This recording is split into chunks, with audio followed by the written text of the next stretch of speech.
some people say it's the biggest interview of all time. Yeah, probably the biggest interview that's ever happened. I got to start with this. So he's working for free with Doge. Yeah. He's kind of put a lot of his life on hold. And you sued Twitter a number of years ago. You just made him pay you $10 million? That's right. That's right. That's well, I sued from long before he had it. Yeah. And I mean, they really did a number on me, you know. And, okay. I sued, and they had to pay. They paid $10 million settlement. You're okay with that? I mean, I left it up to the lawyers and you know the team running Twitter. So I said, you guys do what you think it makes sense. I think it's fun. I think it's a very low. I was looking to get much more money than that. So you gave him a discount when the lawsuit. He got a he got a big discount. I don't think he even knows about it. He's become one of your, if you read and believe the media, he's become one of your best friends. He's working for free for you. Well, I love the president. I just want to be clear about that. You don't care about that. I know. I love the president. You love the president. I think President Trump is a good man, and he's, you know. It's nice the way he said that. You know, it's something nice about it. It really is. You know, because I mean, the president has been so unfairly attacked in the media. It's really outrageous.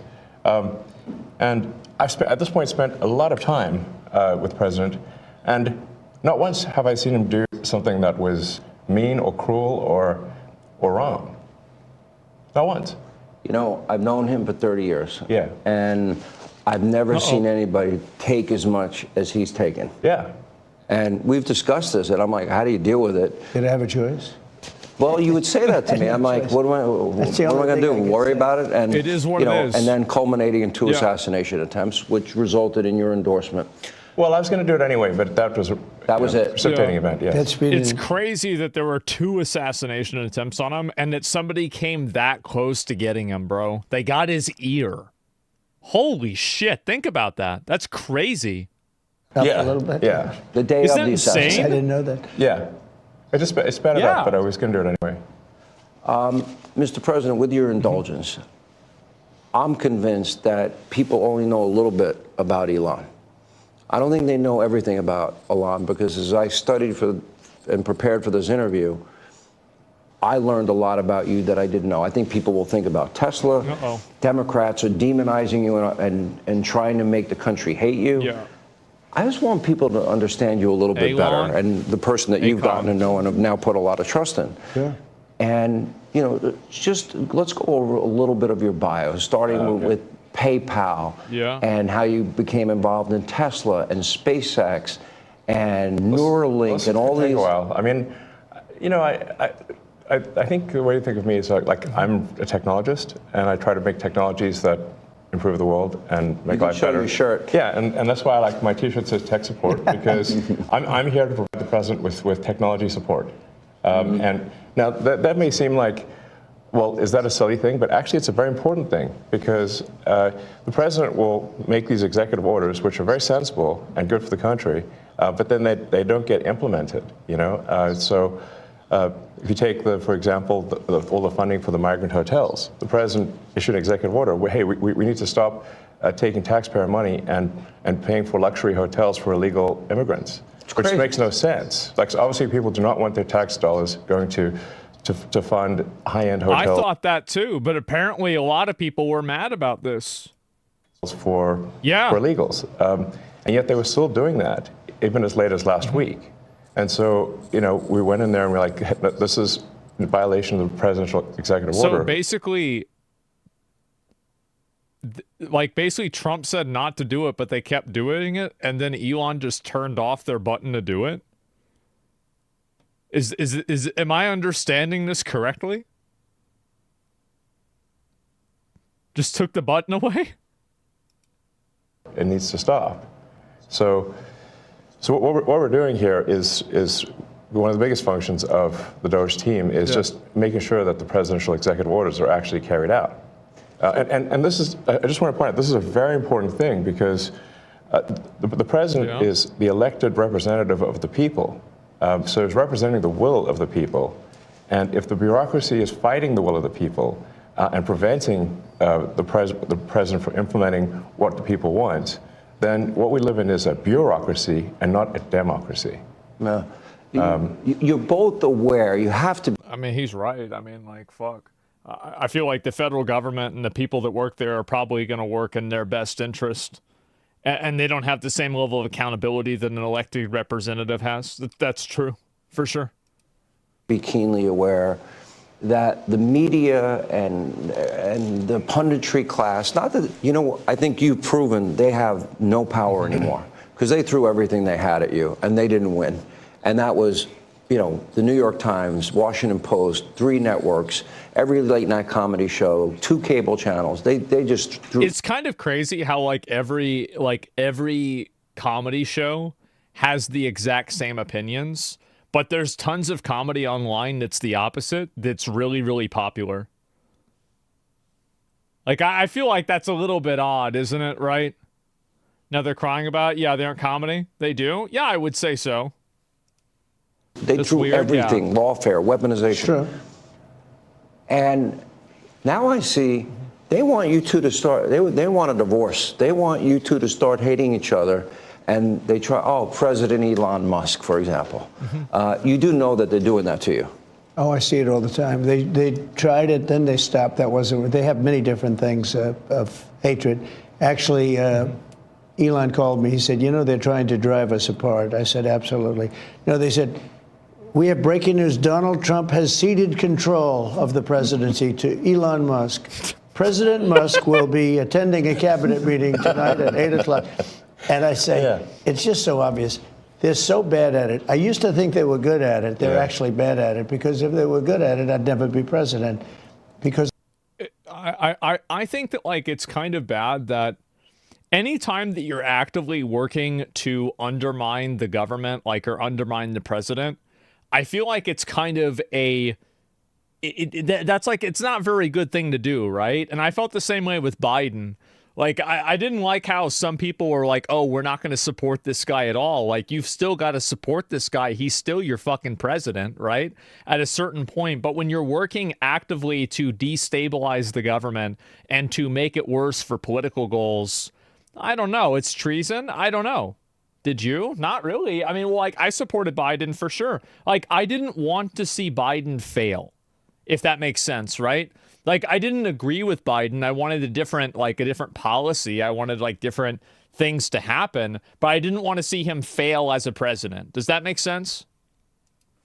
I think nobody in history has ever gotten more bad publicity than me. I could do the greatest things. I get 98% bad publicity. I could do, outside of you and a few of your very good friends, it's like the craziest thing. But you know what I have learned, Elon? The people are smart. They get it. Yeah, they do, actually. They get it. They really see what's happening. Yes. And at the end of this interview, what I would like... I do think that he's right about that, that a lot of people, after they saw how the media had what seemed to be kind of like a coordinated marching order for, like, saying different things, it's kind of like the whole constitutional crisis, or, you know, them saying Veilguard was returned to form in, like, a much more minor scale. Those are, like, the first 2 that come up right off the top of my head. I think that it did, and then COVID was the really bad one. Like, after COVID, everybody stopped trusting the media and everybody stopped trusting the government. Like, I think that basically destroyed the mainstream media credibility, and it also destroyed the government's credibility too. COVID really changed the game? Yeah, it did. I want people to know the relationship and know more about you. What is the relationship, Mr. President? Well, I respect him. I've always respected him. I never knew that he was right on certain things, and I'm usually pretty good at this stuff. He did Starlink. He did things that were so advanced and nobody knew what the hell they were. I can tell you, in North Carolina, they had no communication. They were wiped out. Those people were, you know, they had rivers in between. Land that never saw water. All of a sudden, it was a river and a vicious, rapids. People were dying. I've never heard anything bad about Starlink, honestly. They had no communication. They said, you know... Space says we're in a fucking oligarchy right now. I just, like... I understand that the idea that, okay, well, you have this like really rich guy that's like playing and, like, you know, playing a role in government, and, like, you could say this is bad, but I don't really think that this is, I don't think this perspective is actually principled at all, because this has been the case for a long period of time, and people had no problem with it when it was beneficial to them or when it aligned in their interests. So I don't think that these people really care about oligarchy at all. I think that they care about power, and they're going to use whatever they can to stay in power. Give an example, like Bill Gates, like George Soros, like look at Rupert Murdoch. Like, I mean, those are three massive billionaires, the Koch brothers, like Amazon, Mark Zuckerberg, Elon Musk again. Yeah. Like, these are massive people that are playing a huge role, and in some of their cases invest millions of dollars into political funds to push forward any sort of ideology they want. Tim Cook, yes. How are we even thinking about this? It bothers them that Elon is not their guy? Yes. Elon Musk, they didn't really know I knew him. I said, yeah. He said, could you get Starlink? It's like the first time I ever heard of it. I said, what's Starlink? A communication system. That's unbelievable. I have it. Yeah. And he said, I called him and I said, listen, they really need it. And he got like thousands of units of this communication, and it saved a lot of lives. He got it immediately, and you can't get it. I mean, you have to wait a long time to get it.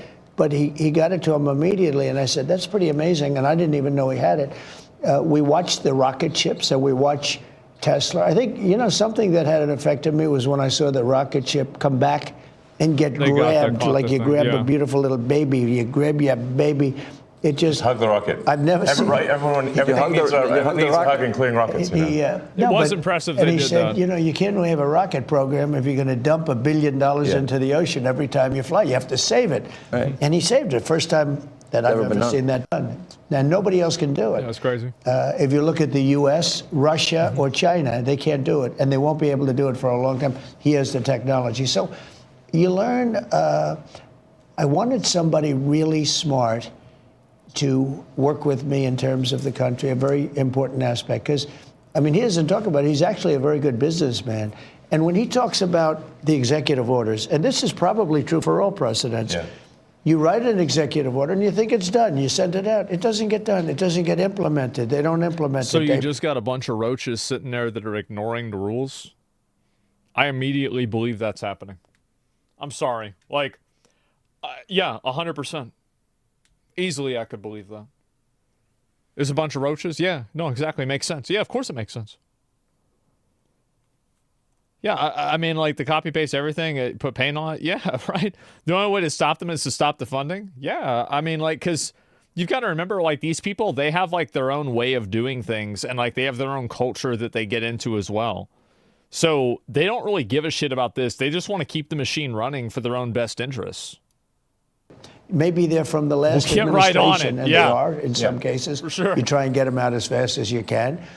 But I could, as soon as he said that, I said, you know, that's interesting. You write a beautiful executive and you sign it and you assume it's going to be done, but it's not. What he does is he takes it, and with his 100 geniuses, he's got some very brilliant young people working for him that dress much worse than him, actually. Yeah, they dress in just T-shirts. You wouldn't know they have 180 IQ. Wait a minute. So he's your tech support. No, he is. I actually but literally he's am much tech more support. than that. I literally am tech support, though. But he gets it done. He's a leader. Yeah. He really is. He gets it done. You get a lot of tech people, and you have people that are good with tech, but he gets it done. You know, I said in real estate, you had guys that would draw beautiful renderings of a building, and they'd draw the rendering. It would be great, and you say, great, when are you starting? But they were never able to get it built. They couldn't get the financing. They couldn't get the approvals. It would never get done. And then you have other guys that are able to get it done. You know, they could just get it done. I was in real estate. Same thing in this. He gets it done. So when he said that, he said, you know, when you sign these executive orders, a lot of them don't get done. I think this is true. I mean, like, we've all probably had people in our lives that, you know, there's some people that get things done and there's some people that don't. Like, it just, whatever it is, it just doesn't happen. And maybe the most important ones. And he would take that executive order that I'd sign, and he would have those people go to whatever agency it was. When are you doing it? Get it done. Get it done. And some guy that maybe didn't want to do it, all of a sudden he's signing. So these are the roaches on Reddit that are getting mad about this, because they actually have to do the rule. That's what it is. He just doesn't want to be bothered. Do a lot of those executive orders have to be codified into law? Do you need the Republican Congress and to they follow will be. up? A lot of them will be. Yeah. They will. But look, in the meantime, we have 4 years. The beauty is we have 4 years. That's why I like doing it right at the beginning, because an executive order is great. I mean, the one problem, it's both good and bad, because when they did all these executive orders, I've canceled most of them. They were terrible. I mean, we're going to go radical left communist. Okay, it was crazy. Their Really crazy. executive orders were so bad. If they ever got them codified, you'd never be able to break them. So the damage that Biden has done to this country, and it's not even Biden, it's the people You're assuming midterm election in 2025? I would assume that basically everybody that voted Republican will do it again. And I think that more people will be demoralized from voting Democrat. Because I think that they're doubling down on identity politics and, you know, like fringe social issues. I think that it alienated a lot of people. So, like, if we had those elections, like, today, like, theoretically, right? If we had them today, I think that they would be even more of an extreme version of Trump winning. They're doubling down. Yeah. Do you think Trump will actually run in 2028? No, I don't think so. No. And but it's funny to talk about, but I don't think it's going to happen. I wouldn't bet on it happening. It almost always swings again. It'd be very strange if it doesn't this time. You're right. And there's also, they have 2 years to fuck this up, right? So a lot can happen in 2 years. Do you think independent parties are replacing Democrats? I think the problem is that, like, you do have, like, a subset of, for example, like, Democrats have people that are, like, supporters of things like Hamas or, like, other terrorist groups. And I think that they also have supporters of, like, very, very radical gender ideology that's not shared with, like, 80% of the population. And I think those are, like, two very easy and super accessible moral issues that an average voter can see that they're not aligned on, and they'll make a voting decision based off of that. And whether you think that they should or not, I don't think that really matters. I think that they will. Because, like, if this is somebody who thinks that, like, you know, a biological man should compete in sports, theoretically, right? And again, this is like the flat earth thing. It's such a minor issue and it doesn't really matter. But the fact that they keep focusing on it and they're fighting against it is, I think, an indicator for a lot of people that they care about it too much and it's not the right priority. So I think that's really what it comes down to more than anything. I think people generally supporting Hamas are students on visas, aren't they? I think that it's very much radicalized college students, yeah, for sure. And also radicalized young people in general. There's fire behind you? Yeah, I know. I started the fire myself. It's a little candle. And they can't compete if they insist on identity politics. I think so too. And I think that the left-leaning people are so captured by identity politics that they basically can't remove it. It's like it's into their DNA at this point. Like, basically the entire foundation of almost all of their, like, points of views and perspectives is foundational around identity politics. And I think that's the big issue, which are so important. Yeah, right. And they care about them so much. Like, that's their religion. Like, intersectionality is their religion. And what they do is they base everything off of that. Everything is off of sex, gender, race, ethnicity, religion, or something like that. And there's a tier list that's created for each one of those categories. And I think that in a general sense, average people that have, like, simple problems, like, for example, things are expensive or we don't want illegal immigrants in the country, they see that and they find it to be distasteful. Because the problem is that in almost every single category, every person is oppressed in one category or another, right?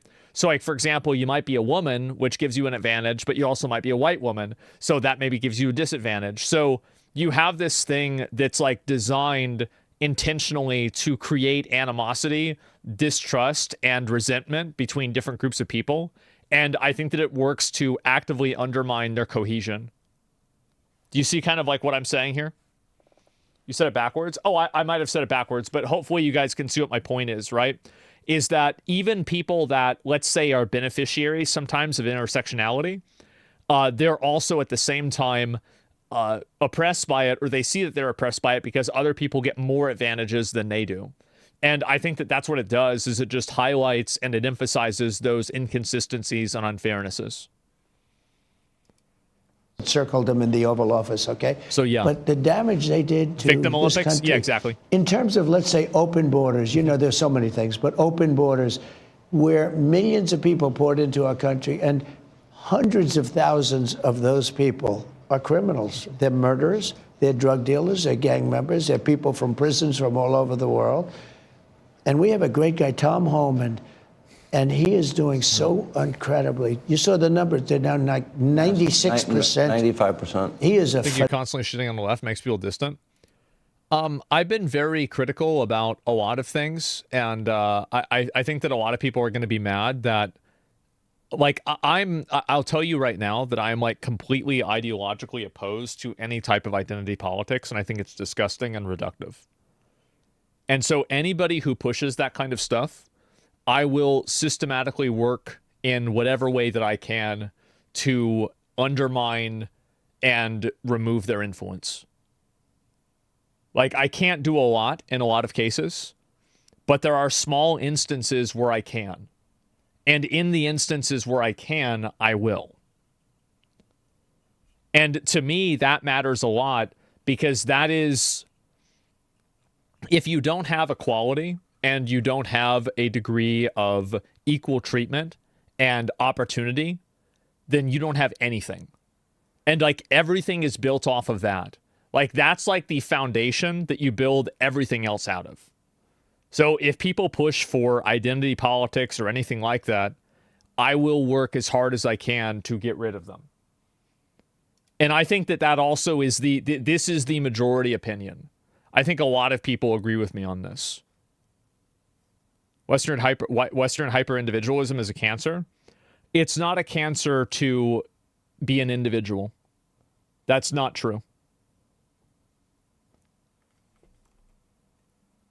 Yeah, you even supported Bernie? Yeah, then why don't you oppose Trump's identity politics? Well, like, let me ask you something. What Trump identity politics are you talking about? Like, you're talking about Trump's identity politics? Religious-based identity politics supported like Trump? Like what? Like, I mean, give me an example. A little bit of politics with Democrats? I mean, I'm sure there's right-wing identity politics that happens too. It's just, it seems like there's no example of it. Yeah, okay, that's what I thought. Yeah, any sort of religious discrimination or identity politics that happens in the name of religion is also bad too. I've never said that it wasn't. You're just making things up, and you're just getting mad for nothing. That's it, right? I mean, it's just, again, like, I have no problem for people that disagree, but if you want to draw a false correlation with something that I never said and then not even explain yourself, you're going to get banned. Phenomenal guy. And Kristi Noem's doing an unbelievable job. Yeah. And he wanted her. He said, she's so tough. And I said, I don't think of her as that way. You know, she's very nice. He said, no, she's so tough. And she is. I see with the horses, she's riding the horse. Let's go. She's great. But the team we have is really unbelievable. But those executive orders, I sign them, and now they get passed on to him and his group and other people, and they're all getting done. We're getting them done. Let me go back a little bit to your background, because it's beyond impressive. You were the chief engineer, for example. You were an early believer in Tesla. You became the CEO, and then the chief engineer, which was phenomenal. SpaceX, same thing, which is unbelievable. I mean, you were the first private company to send astronauts successfully into space. It's pretty big. First private company to send astronauts into orbit. Yeah. That's pretty deep. He's going to go into orbit soon. Okay. Yeah. No, he's going to go to Mars. He's Starlink. going to fly on his... At some point. Yeah. Is it over? But they always ask me, like, do you want to die on Mars? And I say, well, yes, but not on impact. Starlink is in 100 countries. This is going to be hard. I feel like I'm interviewing two brothers here. You go ahead. Star Shield, which could be used for national defense. Yeah, it is already being used for national defense. Wait, Then Star you have Shield? I didn't even heard of that. What is it called? Optimus, a part of Tesla. The robot, yeah. A robotic arm. Then you have an AI arm. And then you have something that really fascinated me. And it's called Neuralink. Yes. That's you might the big help one. the blind to see. That's the big one. People with Yeah. spinal cord injuries. that they can recover, where in the past, how close is that to becoming a success? Yeah, this is about Sword Art Online, guys, so please pay attention. We've implanted Neuralink in 3 patients so far who are quadriplegics, and it allows them to directly control their phone and computer just using their mind, just by thinking. It's like, so we call this product telepathy. So you control your computer and phone just by thinking, and it's possible to actually control the computer and phone faster than someone who has working hands.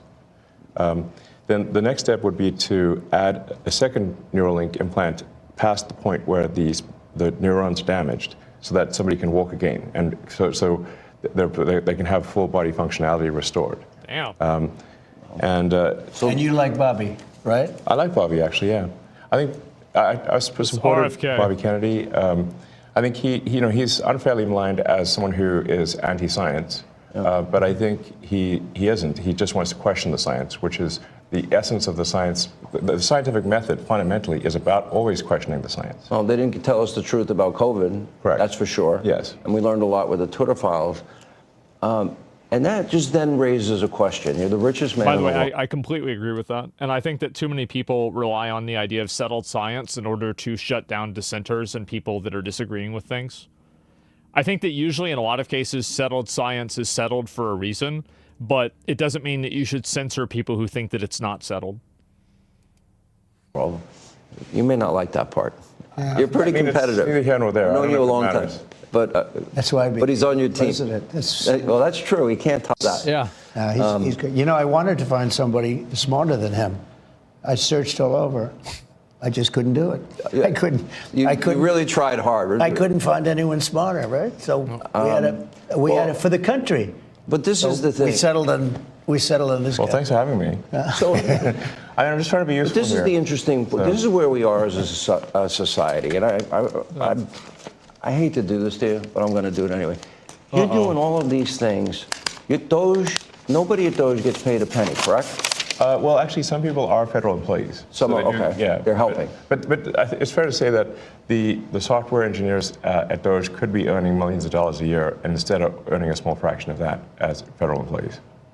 Okay, so just And they're very committed people. so Yes. you're committed to helping the blind see, people with spinal cord injuries recover. Yes. You're committed to getting to Mars. You're committed to rescue. You're going to help rescue next month 2 astronauts that I think were abandoned. They dispute that in an interview. When At the getting president's them? request or instruction, we are accelerating the return of the astronauts, which was postponed kind of to a ridiculous degree. They got left in space. They've been there. They were supposed to be there 8 days. They're there almost 300. Biden.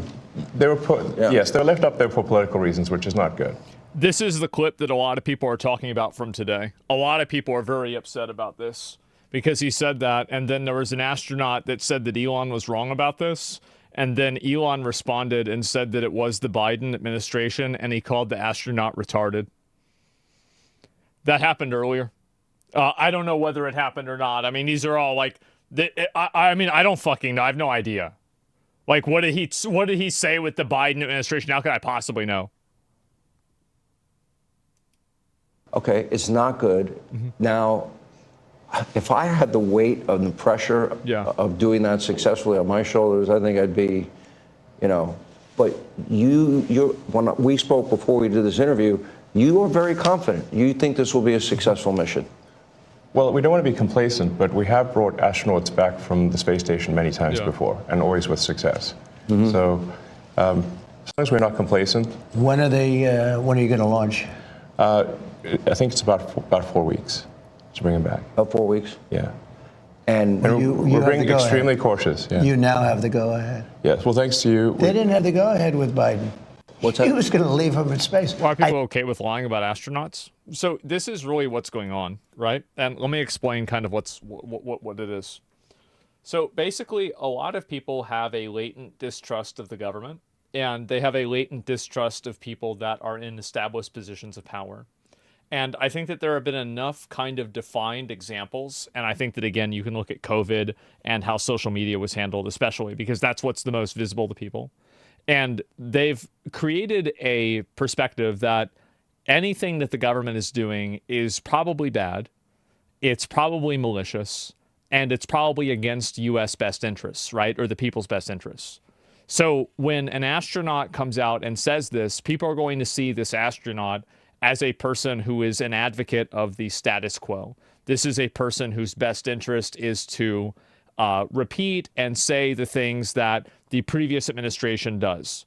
And also keep in mind, I'm not defending this. My opinion about this is like, I think it's funny that it happened, but I don't know who's right and who's wrong. Right? I mean, these are all private conversations that nobody knows what happened, and you're just taking people's word for it. It's like, oh, they said this, he said that. Who knows what happened, right? I have no idea. But my point is that the reason why people are siding with Elon is because I think that there has been a overarching, complete breakdown of trust of authority. And I think that that breakdown of authority, of authoritative trust has happened. It happened with police, with Black Lives Matter. It happened with the justice system, with like Trump getting indicted and all of that. It happened with the democratic system, with the Russia, what do you call it? Like the Russia interference in 2016. And then it happened with January 6th in 2021. And then it happened also the undermining of the health system and the health services with COVID. It happened with social media and the media at large with how COVID was reported on. And what you see is that it happened with Department of Education, with the way that, you know, the idea that they're teaching like gender ideology to like young kids, which is like usually not true, but in some cases it was.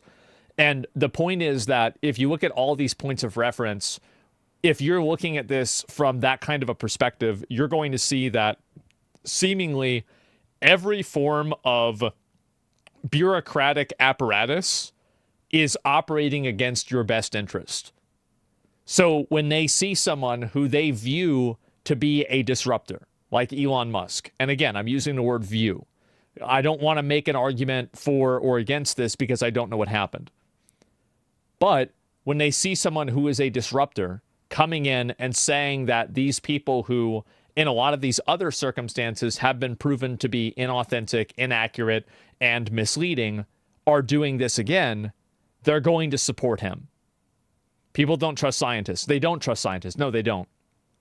Do you see kind of where I'm getting at here and how we reached this point and why everybody is saying that Elon is like based for saying that the astronaut is retarded? It's because in so many other cases, the person in charge has been retarded. That's the reason. People don't trust NASA? No, they don't trust NASA either. And I think that there is a general distrust. This is kind of what I was saying before about how like they need to release like the MLK files and everything, right? Because there is a general mistrust of the government on like a macro level. And so it sounds stupid because it's clearly not true, but they view Trump and Elon Musk as not really part of the government, right? This is like the whole idea of like the deep state. And so because people are not viewing them as the same thing as the government, they're looking at these people and saying, okay, whatever they're doing is against the people that I think are not operating in my best interest. You see what I'm saying? They're viewed as outsiders, which is a ridiculous view to have. They are the very government. I'm not going to argue about whether that is or not. My goal in, like, there are certain things that I don't like. Like I said, I don't like identity politics. I don't like a few other things. But with a lot of this stuff, my goal is not to give you an opinion on it. It's to understand what's happening and to understand why it's happening and why people believe certain things. I think he was going to leave him in space. Well, it's like we were growing up, lost in space. Yeah, he didn't want the publicity. So hopefully that seems accurate. Hopefully it sounds accurate to you guys. And so I want to echo something the president said and then ask an overarching question. So people get hit with Hurricane Helene. They have no communication with the outside world. You come to the rescue. You donated that, I believe? Yes. Okay. You donated to the people. He saved a lot of lives in North Carolina. He saved a lot of lives. And California after the wildfires? California, but I mean in North Carolina where they were really in trouble, they had no communication. People were dying. They were dying of starvation. He saved a lot of lives in North Carolina. Okay. Now you're going to rescue astronauts. And now, and again, you do all of this I would think liberals would love the fact that you have the biggest electric vehicle company in the world. Liberals used to love Elon Musk, and then they turned on him whenever he said a few things they didn't like. I remember everybody was celebrating Elon Musk whenever he left Trump's first, like, I think it was like, there was like some like tech board that they had. And then Elon Musk left the tech board, I think when Trump withdrew from like the Paris Climate Accord or something. I don't remember. It was like 8 years ago, but it was something like that. Yeah. They used to love him. Like he was in all like media and shit like that, like SNL and then the Big Bang Theory, you know, they were saying like, oh, this is the real life Tony Stark. And then I think that once his political opinions changed, you know, obviously they turned on him and they changed their opinion on him as well. Yeah, I mean, I used to be adored by the left, you know. Yeah, not anymore. Less so these days. Killed that, huh? I mean, less so.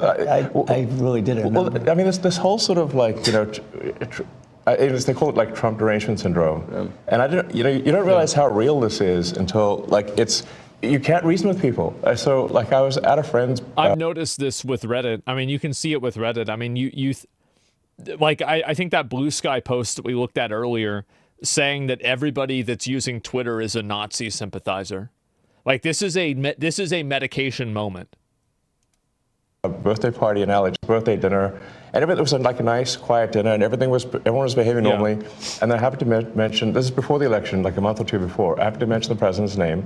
And it was like they got shot with a dart in the jugular that contained like methamphetamine and rabies, okay? And they're like, wow! And I'm like, what is wrong? Like, guys, like, you can't have like a normal conversation. Yeah. And it's like, I think that's absolutely true. And I think that they've created a rationalization for it by like dialing up and radicalizing the language so much by saying things like, oh, these people are a threat to democracy and they're going to do all these like horrible things. And so the media does a really good job at kind of riling people up and getting them into like an extreme frenzy. And I think also this isn't something that's like unique to like right-wing people or left-wing people. I think that right-wing people have the same problems as well. But I do think that like there is a subset of people that just buy into everything that they read, and it kind of creates like a radicalization machine that just gets worse over time. It's like they become completely irrational. He has no idea, but if you're friends with him, you pay a price. You know, it's like I walk in a restaurant in New York and it's like half the room it's daggers and they want to. No, the eye daggers level is insane. Yeah. I mean, there was like I had like. And this happens with me too. Think about like whenever I collab with somebody or I do something with somebody, and then a bunch of these like mentally ill people on Reddit try to go and attack that person for collaborating with me or doing something with me or talking with me. And so like this is what happens, right? It's extremely common. Some invitation, because so I got invited to like so basically guilt by a association big sort of damn event like that was, but I received the invitation like the beginning of last year, and I still attended even after I'd endorsed President Trump. Yeah. And I didn't realize how profoundly that would affect, you know, how I was received. I mean, I walk into the room and I'm getting just the dirty looks from everyone. Like, if looks could kill, I would have been dead several times over. But that was not before Trump. Like, ashes on the floor. Before Trump, that never happened, right? No. The fact that you're getting most of your political takes from liberals on Reddit's absurd. I don't know really exactly what you mean. Asma has no idea by saying that he's doing Trump a huge favor since he's never pointing out what is this here? He's doing Trump a huge favor, never pointing out how crazy Trump's policies are. Well, that's because nobody cares about the policies. People don't usually have the education or the background knowledge to understand what the policies are in the first place. And I think this is true for all administrations. This isn't something that's unique or special to Trump. I think it's always just the case. Let me link you guys the video there. There you go. And so I think that's it. Pretty embarrassing interview. Yeah, I'm sure people might not like it. And there's more to the interview, but I figured I'd just watch at least this part for now. And anyway, that's the way I see it. And so like the policies don't really matter a lot for people, and they don't matter as much as you think that they do. I think the main things that matter to people is the way that basically a person makes them feel. That's what it comes down to. And so you have these people that are trying to speak. It's basically like you're trying to speak a language to a person and they don't understand that language. That's it. And that's the point that I'm making. And so, like, you can be upset about me saying this, and you can say, oh, well, you shouldn't say this. You're rationalizing it. And in a way, I don't think I'm really rationalizing it, but I am legitimizing it. But I think I'm legitimizing it because it's legitimate. That's the reason why. That's why it's happening. So I would say transparency is key. Yeah, people vote based on who they get a beer with, fucking retards. Well, it's a little bit more complex than that. Basically, people look at their current position and they decide if this person is going to advance their current position in a general sense or not. You know? And it talks about people not believing the facts are right in front of them. It's like idiocracy. I've seen it already. I've seen it like 5 times. And that's why everybody loved Obama. Most liberals disagree with his policies on paper, but everybody loved him. Yeah, like I think that people vastly underestimate how strong charisma and communication is. And I think a really good example, I mean, like there's a lot of examples that you can use with this, but almost everybody that's like very successful is very charismatic, right? It's like Riz. Yeah, exactly, right? It matters more than almost anything. And so if you have problems with that and you can't, like, I've said before, like, the best argument isn't an argument. And so people think that they can engage a mass population on the basis of logic. And I think that unless this is a priori information, something like, you know, the difference between men and women, or, you know, gravity, or, you know, throw a rock in the air, it comes down, or something very, very simple, you're not going to be able to get people to have a visceral understanding of abstract, complex concepts like policy decisions or policy changes or something like that. They're never going to understand that. They're never really going to care about that because there are too many nuances to it in order for an average person for it to be accessible to them.